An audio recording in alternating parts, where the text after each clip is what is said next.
Mic'd up. Highlights from Lowlifes. Highlights from Lowlifes. Hey, now that's how you start a show, right? Yeah, that came out loud and clear. Yeah, look at There he and look is. at there's Depp And, making a dramatic entrance. making the entrance. There we go. Thank you. There we go. Thank you. Okay. Well, good evening, everybody. Welcome to yet another episode of Highlights from Lowlifes here on the Mic'd Up Network. We're looking forward to this show. This should be fun. None of us are coachable, so this will be our favorite managers of all time.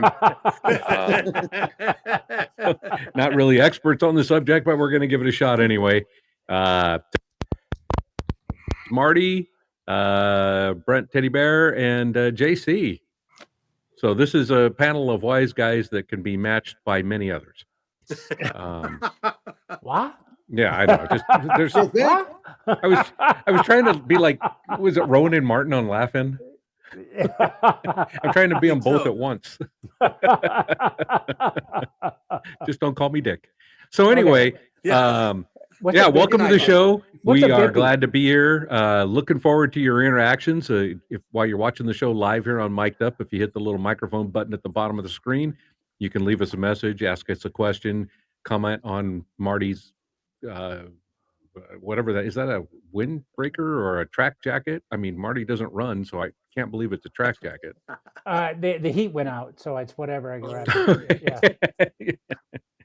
Anyway, leave us a comment and have some fun with us. And with all of that said, why don't we just dive into tonight's topic, our 5 favorite managers in the major leagues of all time. Well, Brent just gave a groan, so let's start with him. Well, I'll tell you, I got to looking up. We were thinking back about all the different managers, and I kind of like the fun ones. I'll save some of the higher picks for the serious managers, but my number 5, Ozzie Guillen. He managed the Chicago White Sox and the Miami Marlins, and his managerial career was one of the most entertaining and unpredictable, successful runs in the modern era. Not just a manager, but he was a show. He was a motivator and a truth teller, a guy who could turn a press conference into a must-see TV show. Yeah, that's true. But beneath all that comedy and chaos, he was a sharp ball player. He had a sharp ball player's mind and knew how to win. Some of my favorite moments or funniest moments with him is he would talk to the press and he'd say, "I love my bullpen sometimes." Because he said, "I like my bullpen, but today I love them a little less." And after they got clobbered, it was a blowout. He said, "Tomorrow I might love them again. Depends on how they pitch." Or he'd say something like, "I don't need a lineup card," because before the game he forgot to bring the lineup card out to the umpire, and when the umpire asked him, "Why don't you have a lineup card?" He goes, "I already know who sucks today." So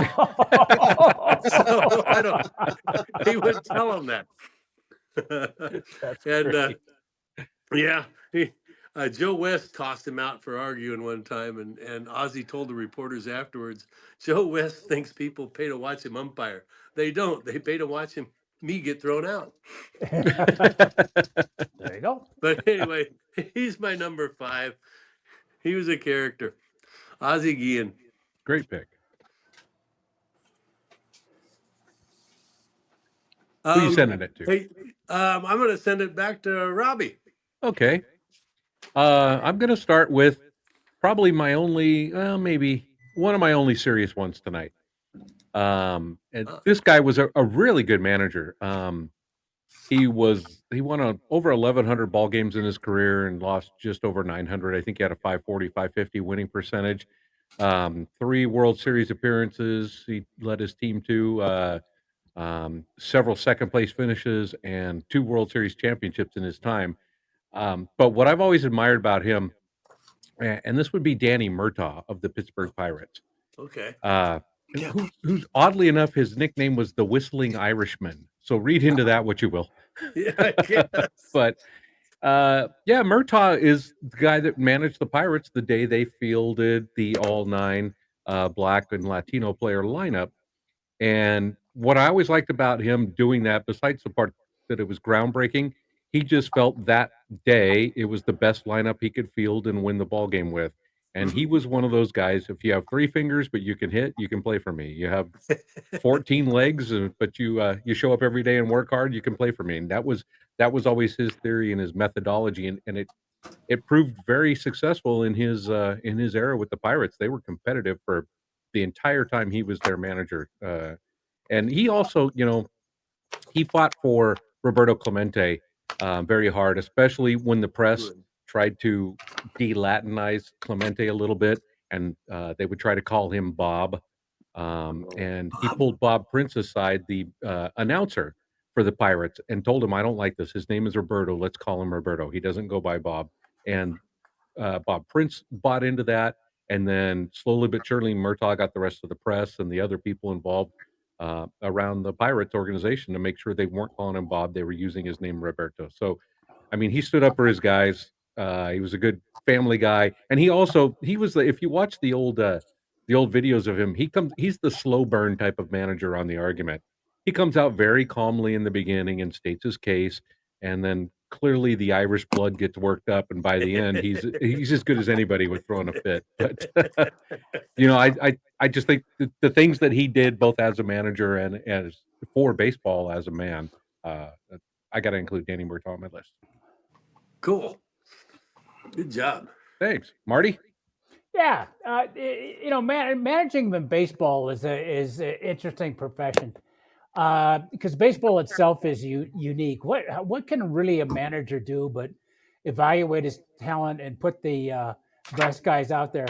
Unlike basketball or hockey or football, where the offense has the ball and can and then try to deceive the defense by elaborate plays or all this kind of. You can't do that in baseball. So it's a little more of a relationship sport to run a team than maybe some of the other sports. And that being said, I'm going to pull the string on this one and go a little bit out of the box. He was in the MLB and he was a manager, but he wasn't an MLB manager. But I'm going to bring him up anyway because he's my favorite. And because he's my favorite and not really a manager, I'm putting him at number 5. The guy's name is Ed Noddle. And you may not know who he was. He was on the A's staff with Billy Martin in a pitching coach capacity. He started in baseball as a player in 1959. Was a catcher, so that's another reason I had to like the guy. Yeah. There you go, right? Catchers And make great managers. That's true. And he was all known as Singing Ed. He had a very good voice, and he enjoyed singing. And why am I making a big deal out of it? Well, he's close to not me, but also my family. You guys heard me tell the story many times of my brother when he was in college, worked for the Tacoma Tigers, and Ed Noddle was the manager. And I remember I did tell you guys the story of the manager getting thrown out, and my brother was in the tiger suit and entertaining the audience, and was told to go back. And the manager put on that suit and went out back on the field to coach the team and to make a beef with the umpire. Well, that was Ed Noddle. Ed Noddle was went with the A's organizations. He was with the Red Sox organization. He was in Norwich and the New Britain. And again, when I remember the man, this was back in the early 90s. I would go to the College World Series in Omaha and heard that Ed had surfaced again in Sioux City, Iowa, which is about 90 minutes away. So in Sioux City, Iowa, he was the manager of the Sioux City Explorers. It was the Northwestern League. It lasted for a long time. St. Paul Saints came out of that league originally and are still in business today. But Ed ran that team. Ed pretty much was the quasi owner of the team. and remembered the family background that we had with him. We went out to see him a couple of times, and my sister really pissed him off once because we would go to the game, and because Sioux City was such a small town, everybody would go to a particular pizza parlor that they had there, and with the players and the manager and all that kind of stuff. And my sister said, "You have a cute ballpark." Oh, it pissed them off. Pissed them off. Well, the worst thing to say about a ballpark is cute. I mean, come on. JC, that place sounds like lamppost. It was no bigger than the field we play at in San Diego, Point Loma. Okay. That kind of a size. Yeah. But the man was in baseball for over 50 years. And going back to my original premise, how did he make it so long was the relationship. The man knew your name. He remembered your name from years ago. He remembered your family. He was just a great guy, a great family friend. And I said he even released an album. He was saying it was so great, and to baseball with love. How's that for a name of a title of a baseball? They even tried to make a movie out of him. It was going to be called The 26th Man.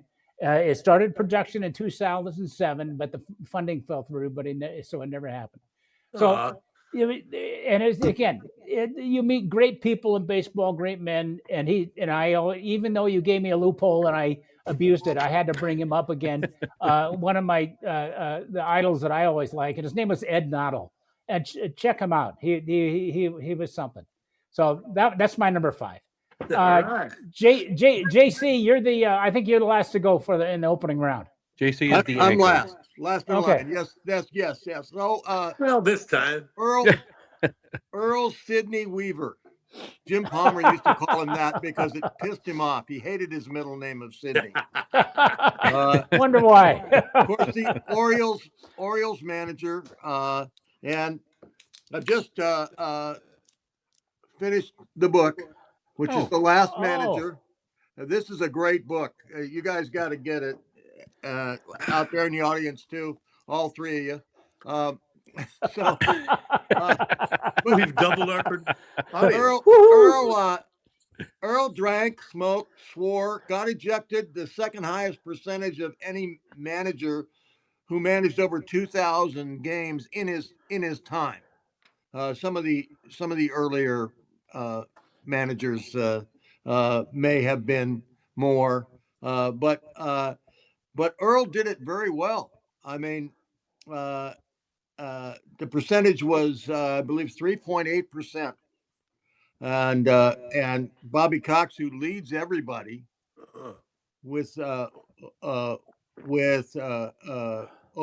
162 ejections, he's 3.6% of the games he did, and he managed over 4,500 games. Earl only 2,541.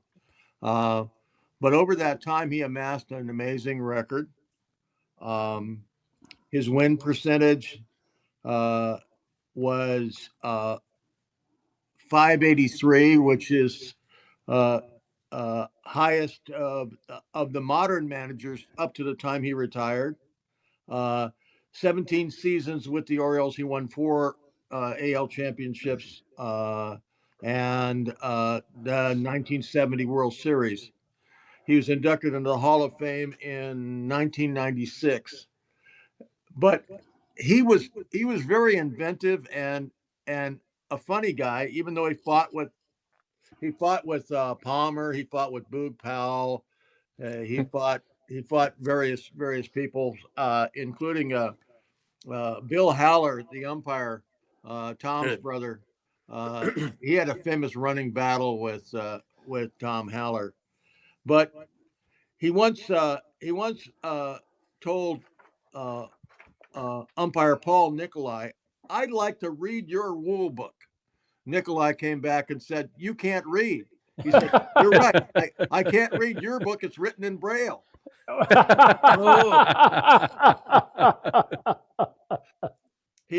he's famously photographed throwing out miming throwing out Don Dinkinger out of a game, which looked all the more ridiculous because Earl is all of 5'7", and that's a generous Yeah. height, and Dinkinger was like 6'2". Uh, uh, Earl was often called the midget, the runt, the gnome, but he he was a character, and this book by John W. Miller brings it out, The Last Manager. Um, so that's my number five. Earl Yeah. Weaver. I had Earl Weaver too, and there was a. You were talking about the rule books. He said he ran out to argue a call with the umpire, and he brought a rule book with him.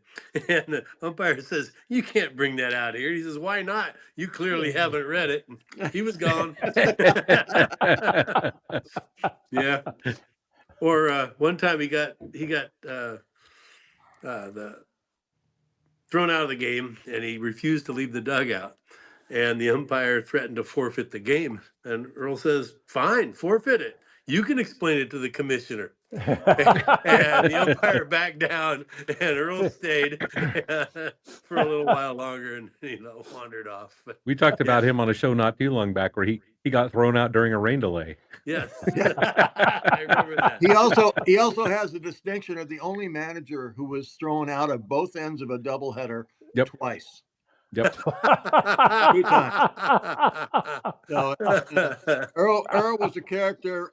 He passed in January of 2013 at 82 of a heart attack when he was on an Orioles sponsored fan cruise. Oh So no! yeah, Oh wow! so Yikes. yeah, Uh, but he's one of my favorites. All right. Good Round round. 5 complete. All right, let's move on to round 4. Okay, well, let's go with Marty to start off with. okay. The next couple of choices are pretty sentimental because it's my favorite managers, and I'm going to bring up Billy Martin Hmm. and Billy Ball. We Uh-huh. can talk all the times he with the Yankees, but I want to speak about his time. He literally,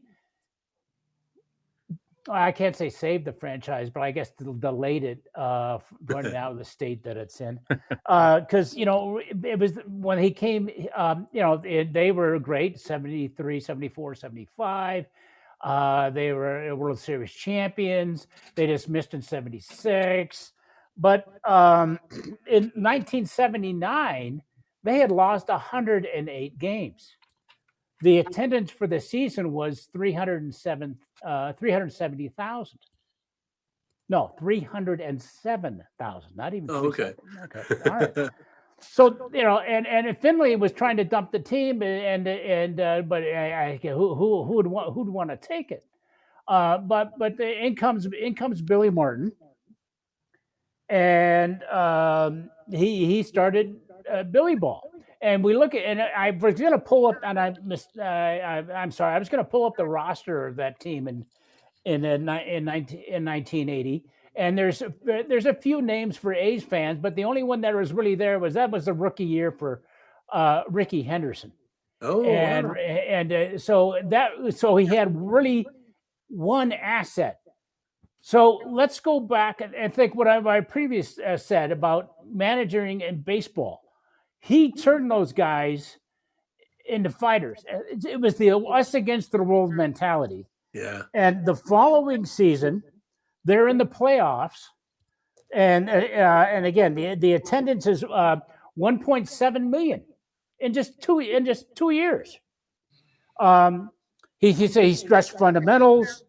He installed an aggressive style of play. He's stealing bases left and right, and it was Billy Ball, and it packed the ballpark. And I remember those days. I was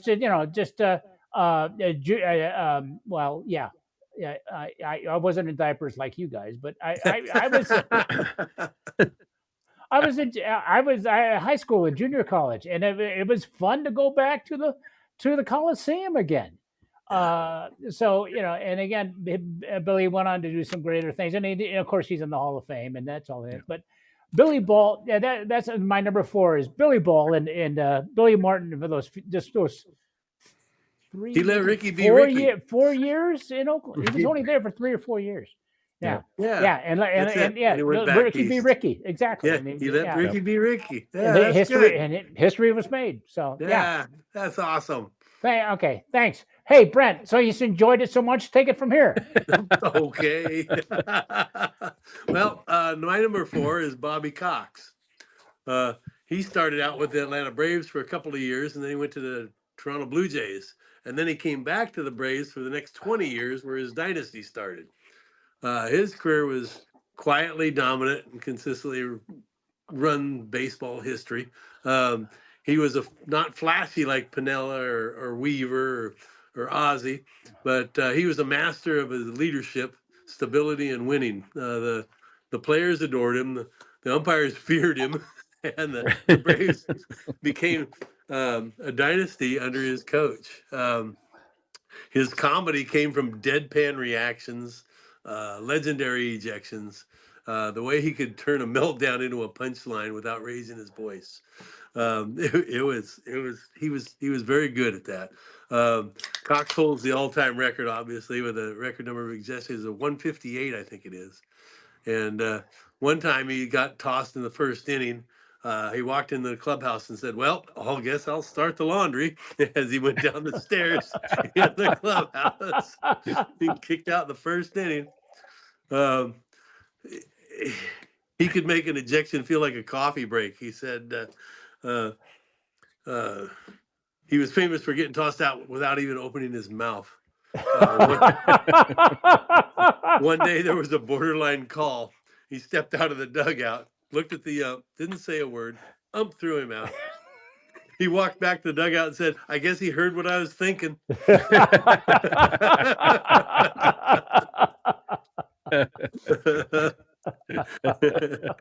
But anyway, Bobby Cox was number 4 for me. JC, what do you got for number 4? Well, I'm going to say Lou Brown. And before you stop me, I know. See, I wasn't the only one. Don't look at me. I wasn't the only one. Unlike Terry, I know the rules. I just choose to ignore them. What would Terry do? Hey, Yeah. After all, he was a heck of a manager. He had to deal with Willie Mays Hayes.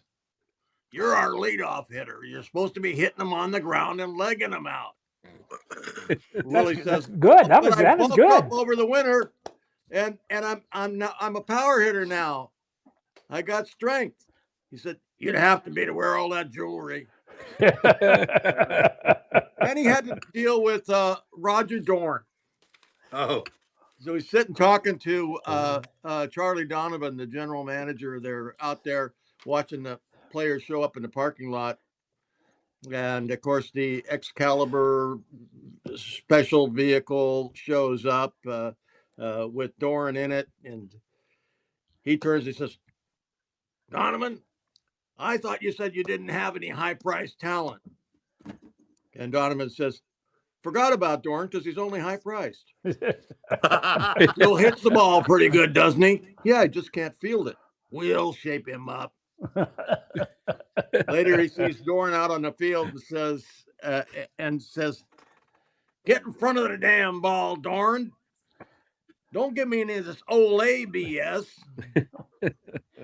And Dorn says, "I took one of those in the eye last season. I'm not about to lose my sight." And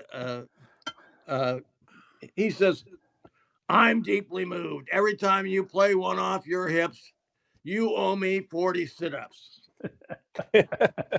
So Dorn comes back. Record voice memo. Luke, I want to work with you here. We have visual aids. Sure. Those sit-ups you want me to do? I got it right here in my contract. Says I don't have to do any calisthenics. I don't feel unnecessary. So what do you think about that? Here we go. Yeah. There goes our rating. Yeah. Yeah.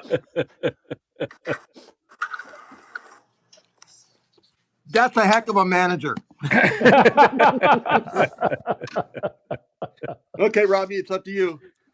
All right, I'm This gonna is more round out. vaudeville now. Yeah, I'll round out this segment with a sentimental choice.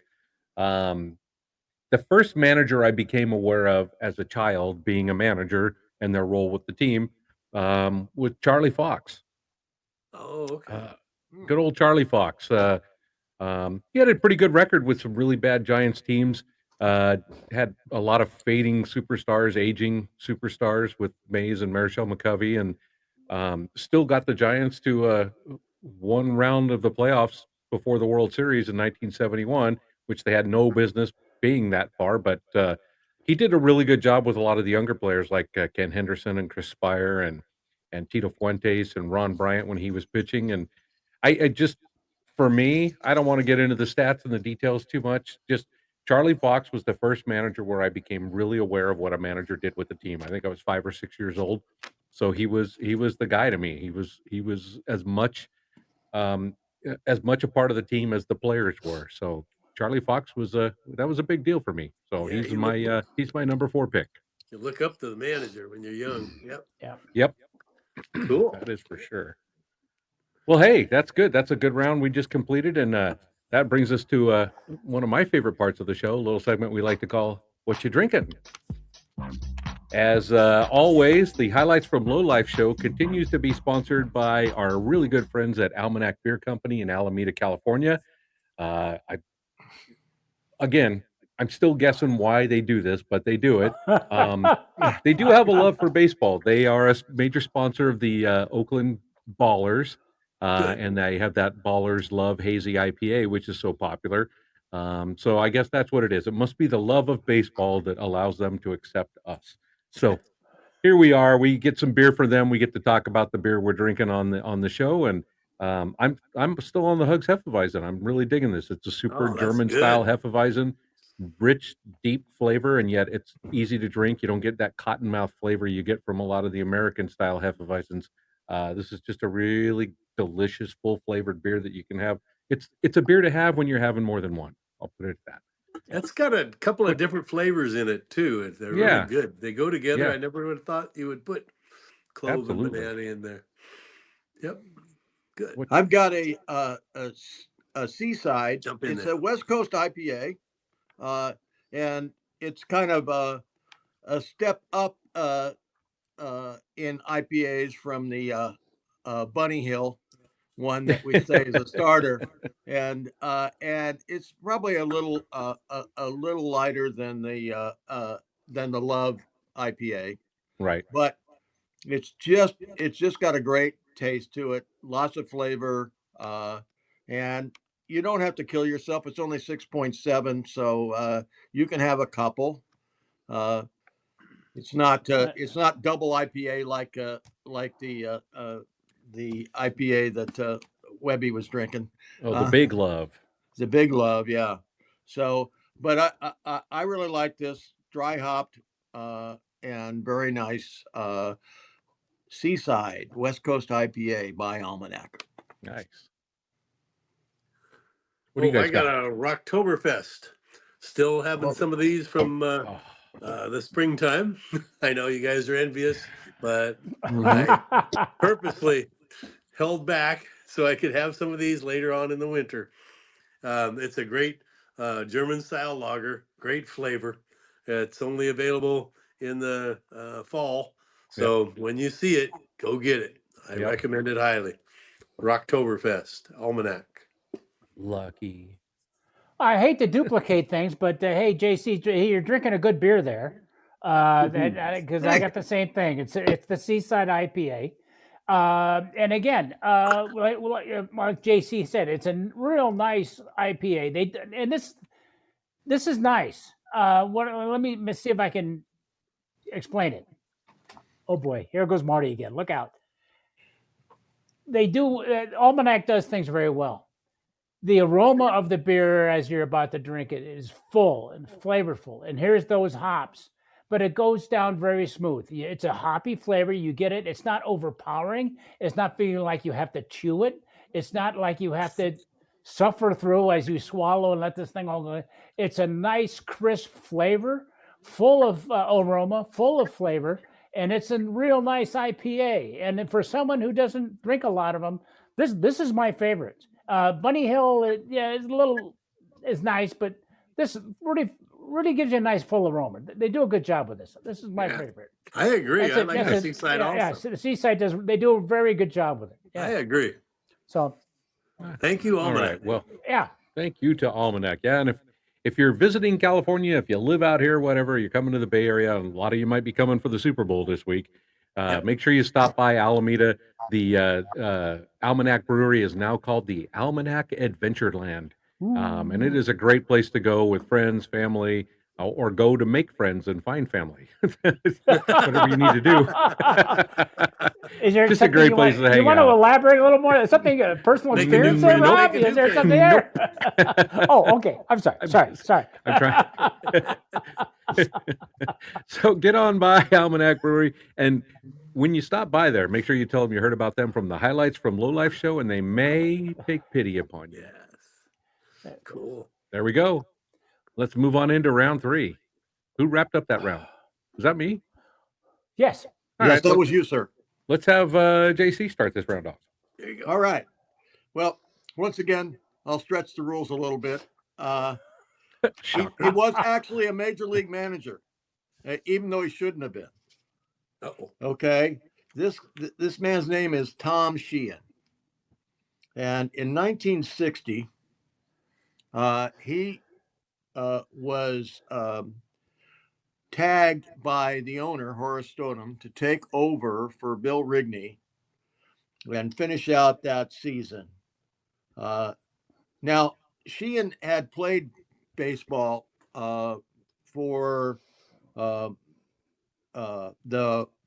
Reds, the Phillies, and the Pirates, and he was a pitcher over 46, over 146 games. He won 17 and lost 39. He was not actually very much, but he got the job. Mike McCormick told me, because he was drinking buddies with Horace Stoneham, and so Not who you know, who you drink with. That's right. absolutely right. And he came down, and of course McCormick was on the team, a young player at the time, and he said he didn't have a uniform, so he came down dressed in a suit. Later, they finally got him a uniform, but they couldn't find any cleats for him, so he wore his dress shoes with the uniform. Oh wow! Oh wow! So he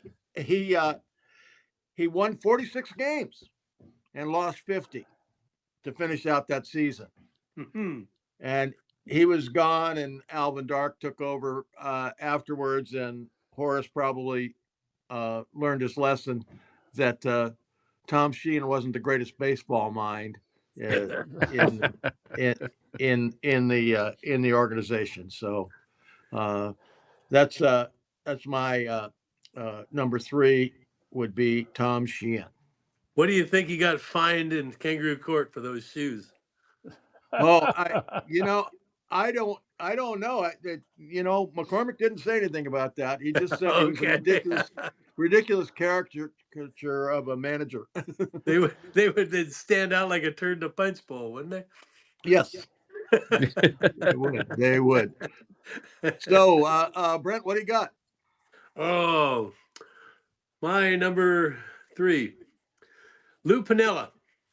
Oh, you just took one of mine. Oh, rats. Sorry. You can chime in here, though. But his managing career was one of the most colorful and successful and entertaining in baseball history. He wasn't just a great skipper, but his personality is showman, and he was a winner. He everybody remembers the base throwing incident where he gets tossed on a call for at second base, and he kicks dirt and he spins his hat, and then in a moment of pure theater, he just picks up the first base and hurls it down the right field line, and Wrigley went nuts. And I didn't hear this until I started researching this stuff, but the next day he was joking about it. He says, "I thought that base needed a little air," he says. But uh, he would manage the team. He did very well, except for the one time when during his Yankee managing days, he brought in a reliever to face a tough lefty hitter, and the pitcher gives up a hit, and Lou storms out and asks the pitching coach, why didn't he tell him he was a left-handed guy? The coach says, Lou, he's been left-handed for 10 years. And Lou says, well, he didn't look left-handed today. But there was, I could go on. I'll let Robbie do some more on Lou.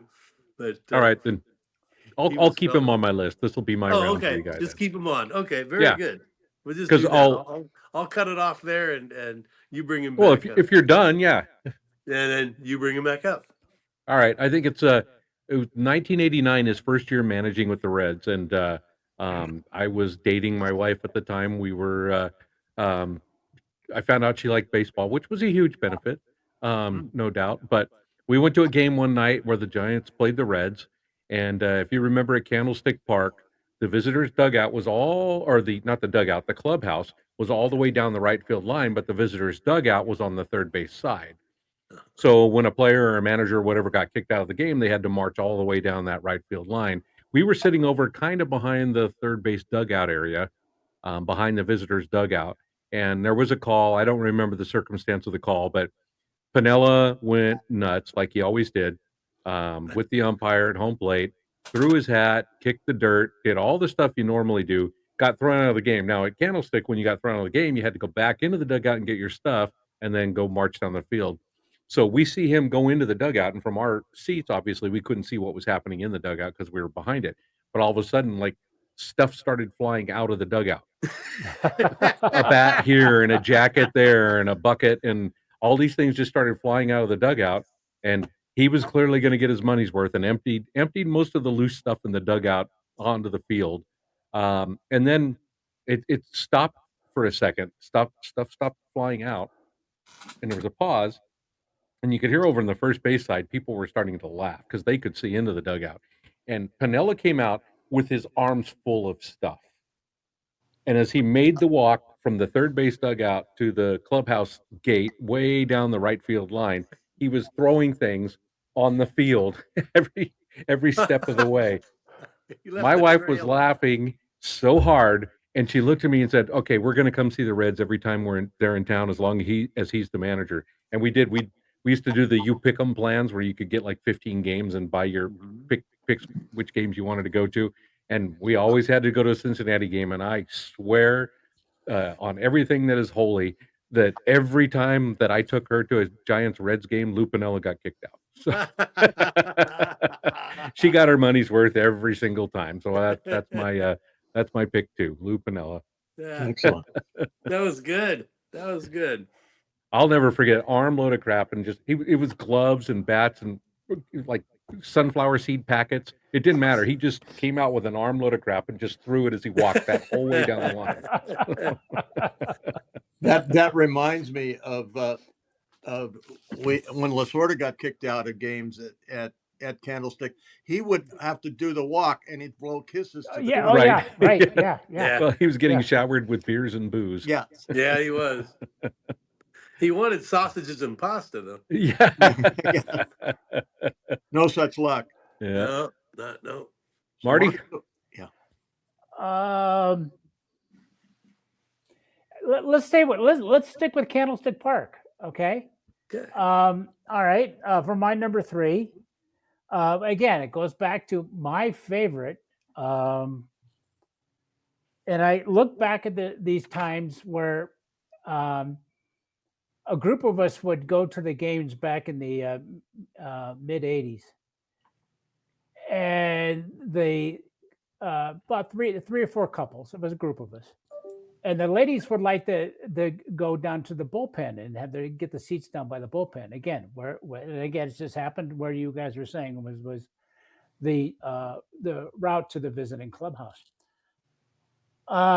This was 85, where they lost 100 games, but I enjoyed it myself because I found the beer vendor nearby, tipped him $10 at the beginning of the game, and the guy wouldn't leave me alone. I had a great time. You made a friend. Yeah. Oh, easy, no Mhm. problem. I mean, the record that year was they're 62 and 100. Let's go back to 84. The year before it was 66 and 96. Ooh. Well, 83 they did a little better. It wasn't a winning record, but 79 and 83. I'm going backwards.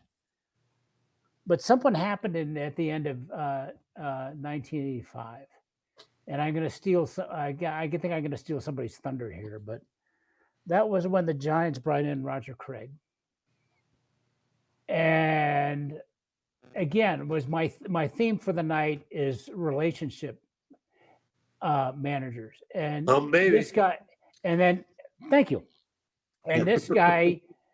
We talked about what happened in Oakland, but this is very similar to what happened in San Francisco. He brought in a new spirit. He brought in a new tone, and within 2 years, they were one game away from going to the World Series, in that 7-game series against the Cardinals, which was classic series. And it was it's been 16 years before that season that the Giants were previously in the playoffs. He taught everybody the split finger. All the pitchers had to throw the split finger. It revolutionized the pitching staff. Hum baby, and they won their first pennant. And in '89 they won their first pennant since 1962. The man changed this thing around, and then I got pissed. I couldn't get a beer vendor nearby anymore.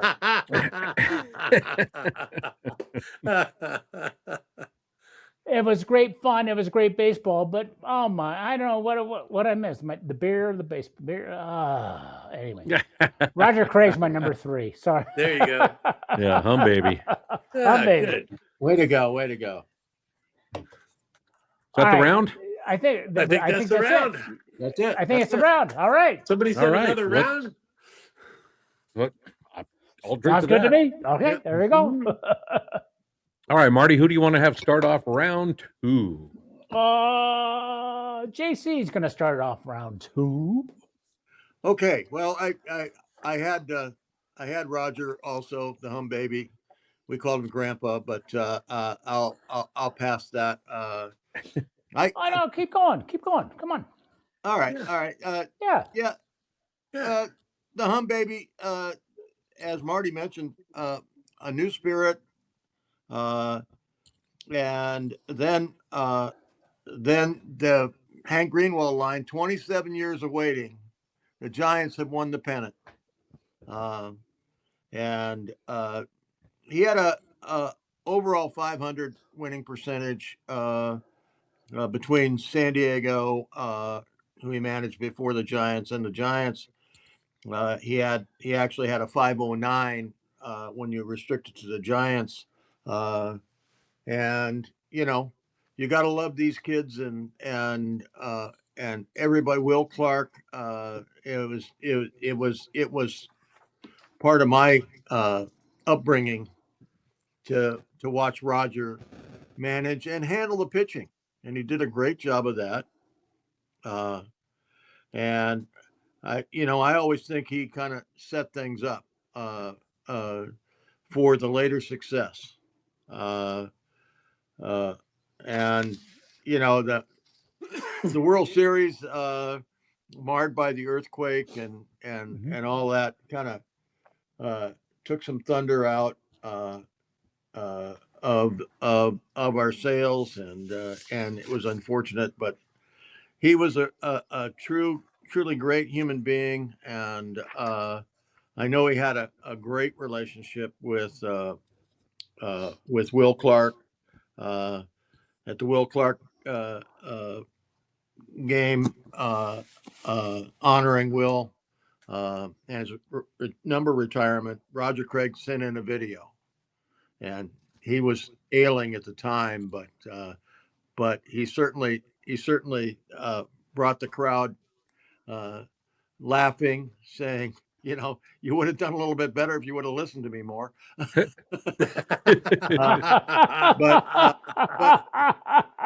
Roger Craig, just a superhuman being. Grandpa, we called him. Yeah. Okay. Cool. Good. So, All right. Well, this is the part in the show where Webby, when he's here, will go on for 17 to 37 hours about the Mic Up app. I'm going to let Marty, because Marty, you actually listen quite regularly to many of the different shows here. Pick a show, tell us a little bit about it, and then we'll dive back in. There was now you caught me off guard. You should have told me this beforehand. And because there was a new show last week that I didn't have a chance to listen to. But my favorite is always the Rovner Report because he's a smart character. Now the downside is he's out of New York, but he'll talk any sport in New York. He'll talk about the Rangers. He'll talk about the Giants. He seems to have a good insight to the town there. I should probably would do my homework a little better to figure out what he does professionally. But I wouldn't be surprised if he was a sports writer or something like that. Do we still do the Florida Hall of Fame? I haven't heard of these guys in a while. Yeah, they had some issues, with their studio, but they've had a couple of shows in the last several weeks. Because they'll pull out something out of there that you never thought about. Yeah. Shoot. The Tampa Bay Buccaneers had that fullback years ago. It was number 40. The name escapes me because this show was a while ago. But you never know what's come out of this Hall of Fame, Florida Hall of Fame. It could be tennis. It could be some of the lesser known sports. But it's always these guys are very talented and they're very professional. They do a great job. So anytime the Florida Sports Hall of Fame show is up, take it on. It's a good show. And then we always have our rivals, so to speak, and that is Yankees Coast to Coast. And we always know it's always fun to watch. And I don't want to say it, but it's always fun to watch at least half the show. And then you realize they're the classic New Yorkers. They're arguing each other and they're saying the same thing. But it's always fun to watch. Yeah. So, Mike Up continues to advance and do great things. And hey, come on. We've been doing this for what? 110, 115? Hey, I personally am honored and thankful every time we're on the air. We have a great time with you guys. You guys are terrific. It's always a blast. So thank you, Mike. Appreciate it. It's always a good time. Because Webby couldn't help himself, he had to check in. Mike Allstott is the fullback for the Mike Buccaneers. Allstott. That's it. Yeah, Allstott. Yeah. And he sounds like he's under. Remember the old-fashioned blow dryers? Where you stick your head in it? Yeah, listen. He's not in one of those. Yeah, he's getting a new Mike Allstott is the fullback for the Buccaneers.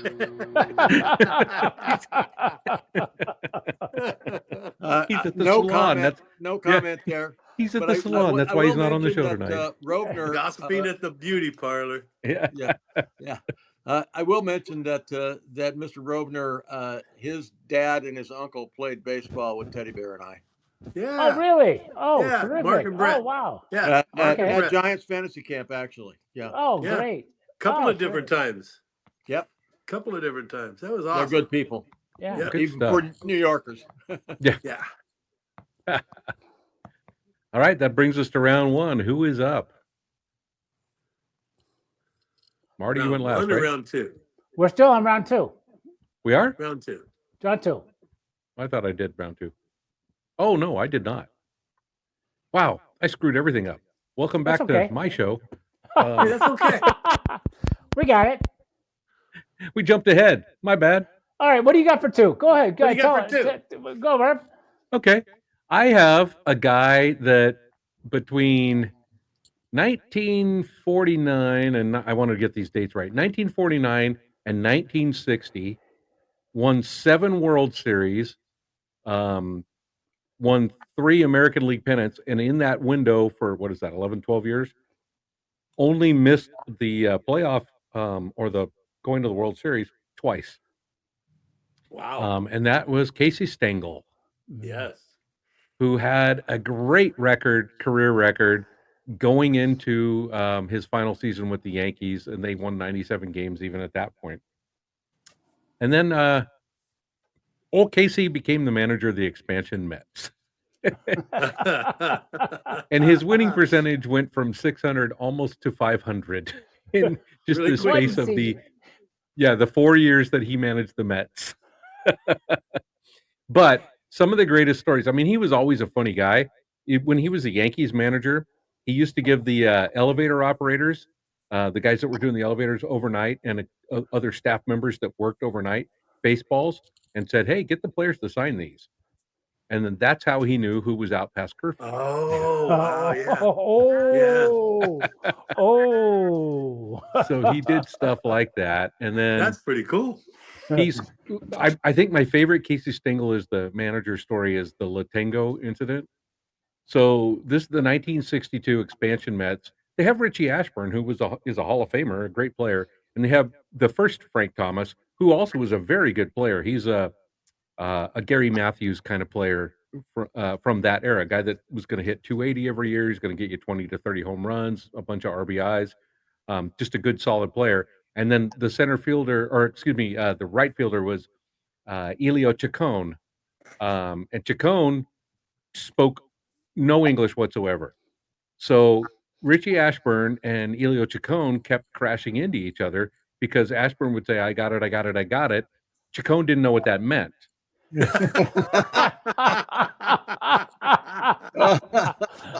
So Casey Stengel, thinking he's going to outsmart everybody, says, "Okay, look, when you're going to call it, just say La Tengo, La Tengo, La Tengo." And Ashburn, that Chacon will know what that means. You'll be able to make the play. So sure enough, that day, the very day they talked about it, pop up into shallow center fielder. All 3 outfielders are converging, and Ashburn yells, "La Tengo, La Tengo, La Tengo," and Elio Chacon pulls up and goes into a backup position, and Ashburn's about to make the catch, and he gets plowed into by Frank Thomas. Oh. And Frank Thomas knocks him to the ground, so the whole thing falls apart. They get back to the dugout, and Frank Thomas is going, "What the hell is yellow tango? Yellow tango?" Apparently, Frank Thomas wasn't at the meeting when they explained. And that whole incident is what got Casey's famous phrase, "Can't anybody here play this game?" That's good. Yeah. I like it. So I he was like it. funny. I mean, he was deposed before Congress in 1958 as part of the antitrust and monopoly hearings about baseball, Okay. and wow. shocked in circles for hours to the point where that was the end of the whole. The antitrust stuff all went away because Casey Stengel just mesmerized them with bullshit. The baseball filibuster. Yeah, they were kind of dizzy and said, "Let's just leave this alone." He also had one of the great lines about the expansion draft for the Mets, and he drafted Hobie Landreth first, Right. and the press went at him and said, "Why'd you draft Hobie Landreth? I mean, he's serviceable, but Hobie Landreth?" And Casey said, "Well, if you don't have a catcher, you get a lot of pass balls."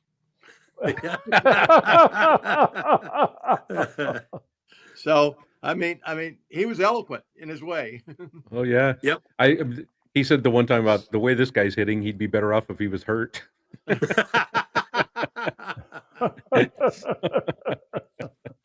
pick up All a right. bat and stop this rally.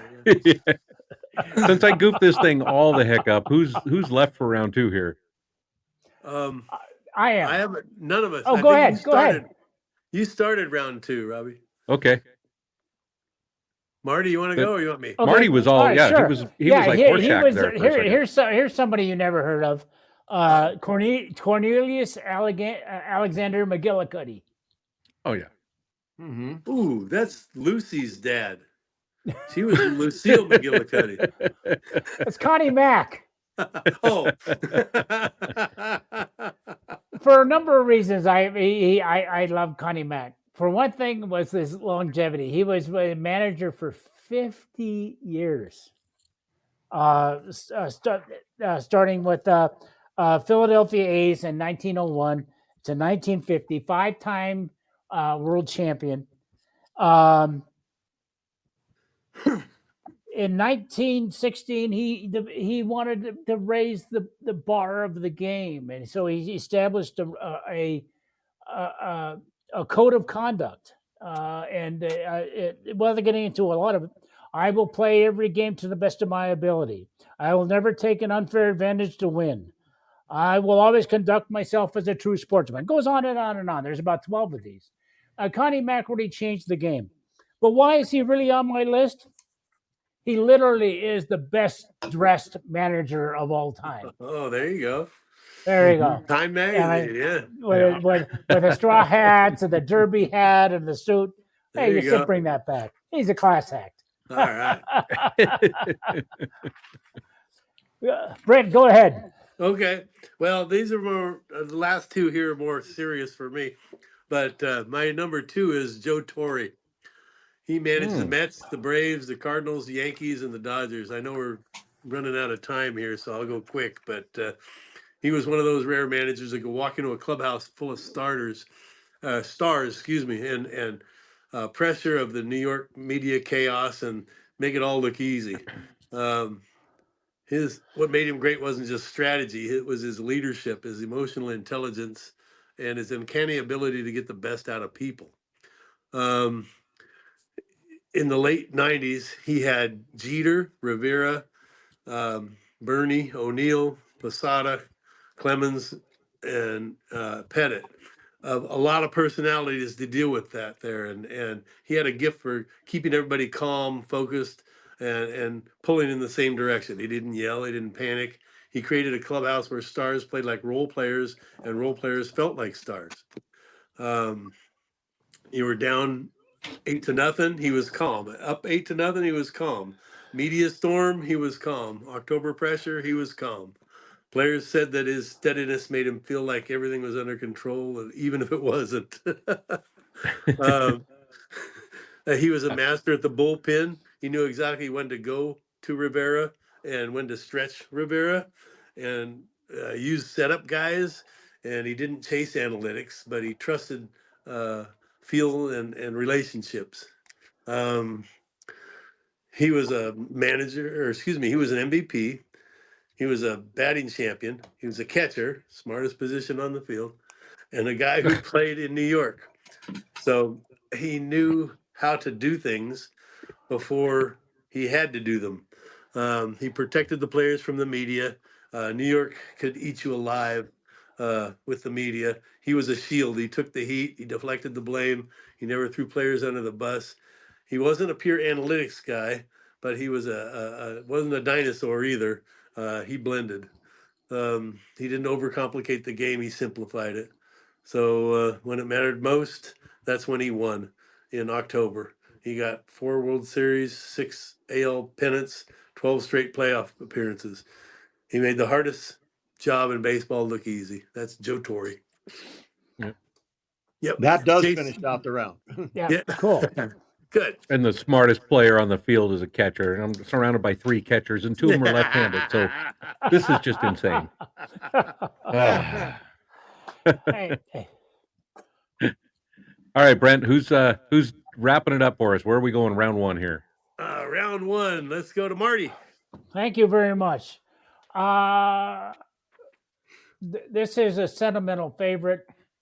He has to be number 1. because I remember the first he was the manager for the first professional baseball game I ever saw. I was a kid at the time. I was in Seattle for the Pilots, and that it was Joe Schultz was the manager. He came from St. Louis from the Cardinals organization in '69. As we all know, the Pilots lasted one season. Um, um, it was a good club. They were around 500 for through June, and until the last part. And then in July they went 1-20, and things kind of fell apart. And they finished with 64-98 was the record for the Pilots that year. Jim Boughton was on that team, and of course he wrote Ball Four and has a lot of stories about what happened on there. Joe Schultz was the manager, and he was a lot of profanity in the locker room. I won't go into what the names were, but it kind of tells you what kind of stress this guy is under. There was one story that I just want to repeat. In a game against the Orioles in May of that year, he accidentally gave the umpire the wrong lineup card, Oops. which came to backfire when opposing manager Earl Weaver noticed that they were batting out of order. As usual, post game pep talk or conference usually ended with, "That's it, guys. Let's go pound some buds." And it's so a guy, hey, how could a guy like that go wrong? So he's my sentimental favorite. He's the one and only manager of the old Seattle Pilots, and that's Joel Schultz. Good. JC, can you do any better than that? Go ahead. Well, I kind of like you. I go back to my childhood, and I remember Alvin Dark. Oh yeah. Alvin Dark, 1961, manager for the Giants. But before that, Alvin, who played baseball as a shortstop, he played for the Giants. He was named captain of the Giants by Leo DeRocher. He had a higher batting average and fielding percentage than Pee Wee Reese and Phil Rizzuto, and those two are in the Hall of Fame, and he's not as a player and not as a manager either. But he was a character reputed to be a racist, but he later proved that wrong. He had a 510 winning percentage overall. Won the World Series with Oakland over the Dodgers, which makes my heart fond. Yay. And he really was a pretty hard nosed skipper. He got into fights with his players and so forth, but he was the first manager that I really had paid attention to. So Alvin Dark. Good call. All right. Robbie, you're up. Okay. This guy was a player manager, which is a real challenge to do. Yet he really left an indelible mark on the history of the game in that role. There were few people like him, and few people commanded the kind of respect that he commanded from his players. And so, I mean, there is no way I cannot pick Rabbit Moranville, who in How'd I know that was coming? You got it in was a here again. Yep, 1925 was a player manager for the Cubs, and the reason I'm picking Rabbit Moranville because the team didn't do they didn't do terrible actually while he was the manager, but they didn't do well enough for the Wrigley family at the time. So he was fired.